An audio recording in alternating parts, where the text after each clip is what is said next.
English lesson with me, Miss Nada. Today we are going to talk about relative clause. But before we come to the theory of the relative clause, I want to invite you to listen to a story. Okay, check it out. There is the story entitled Medicine in the Past. Medicine in the past. Since the beginning of time, people have had illnesses and doctors have tried to cure them. In the days when people knew very little thing about medicine, some very strange and horrible cures were tried. Here are some of the worst. Toothache. Ancient Egyptians who had toothache didn't used to go to the dentist because there were not any dentists in those days. So they used to find a dead mouse and put it in their mouth. They left it there for a few hours. Did it take the toothache away? Who knows? But aren't you happy that there is a dentist near you? Backache. Backache is no fun at all. People who suffer from it have a lot of pain.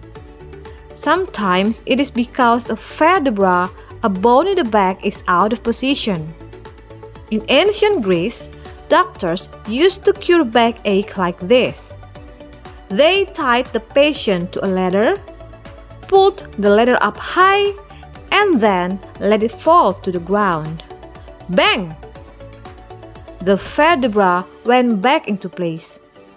Well, that was the idea. But this cure probably just made the backache worse. Baldness. Okay, it's not really a disease at all. But men whose hair is falling out are never happy about it, are they? The ancient Egyptians had the solution. What did they used to do?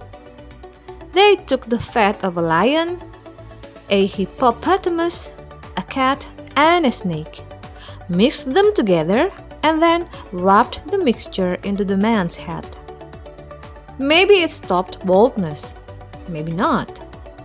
But the man's head certainly didn't smell too good afterwards. Scrofula. The Middle Ages was a time when there was a common skin disease called scrofula. We won't go into the details, okay? People who had scrofula could easily get rid of it. They just had to get the king or queen to touch them. The question is, why would a king or queen want to touch a person who had a skin disease? There are some words in the reading text that we want to discuss together related with relative clause. Let's learn. What is relative clause? Relative clause is one kind of dependent clause. It means that it has a subject and a verb, but it can't stand alone as a sentence. It functions like an adjective because it gives more information about a noun. A relative clause always begins with relative pronoun. A relative pronoun combines a noun phrase, or a pronoun when sentences are combined. Now we are going to talk about the relative pronouns in details. Check it out. This is the list of relative pronouns. The first one is who. Who stands for people and it uses to substitute subject nouns or pronouns such as he, she, we, they. Second one is whom. It also stands for people. It uses to substitute the object nouns or pronouns like him, her, us, and them. The third one is whose. It stands for people or things. It substitutes for possessive nouns or pronouns such as his, hers, ours, and theirs. The fourth one is that. It stands for people or things. It can be used for either subject or object. but it can only be used in restrictive relative clauses. The fifth one is which. It stands for things. It can be used for either subject or object, and also it can be used in non-restrictive relative clauses. This is the example of relative pronoun as subject in red color. I have two examples of sentences. The first one is, I like the person, and the second one is, the person was nice to me. If we combine those sentences, it becomes, I like the person who was nice to me. Then we continue the example. I hate the dog. The dog beats me. So the combination becomes, I hate the dog that beats me. Now, the example of relative pronoun as object in red color. I like the bike. My father gave me the bike. It becomes, I like the bike that my father gave me. Now, the example of relative pronoun as object in red color. I like the bike. My father gave me the bike. It becomes, I like the bike that my father gave me. We move to restrictive relative clause.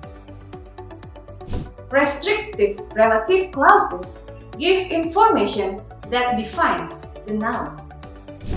The information is necessary to complete the identification of the noun.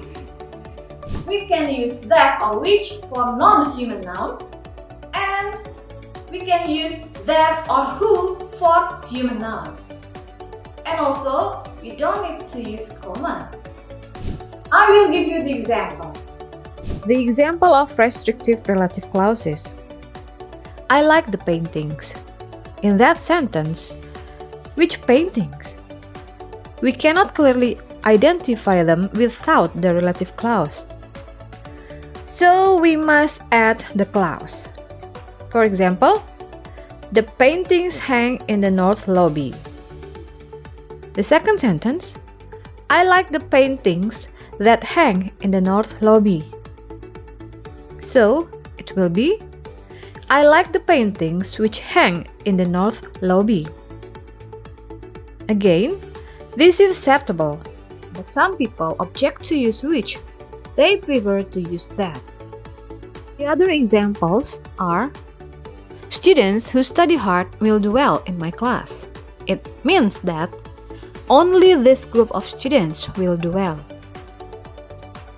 Students whose grades are low can drop one test score. It means that only this group can drop a test score. After having the explanation, let's find out the example of relative clause based on the reading text. The relative clause in toothache are, first one is, ancient Egyptians who had toothache didn't used to go to the dentist because there weren't any dentists in those days. Second one is, but aren't you happy that there is a dentist near you? The relative clause in backache is, backache is no fun at all. People who suffer from it have a lot of pain. The relative clause in baldness is, but men whose hair is falling out are never happy about it, are they? In scrofula, there are two examples of relative clause. The first one is, people who had scrofula could easily get rid of it. They just had to get the king or queen to touch them. And the second one is, the question is, why would a king or queen want to touch a person who had a skin disease? Those are the material of relative clauses. See you again in another topic of English lesson with me, Miss Nada. See you later!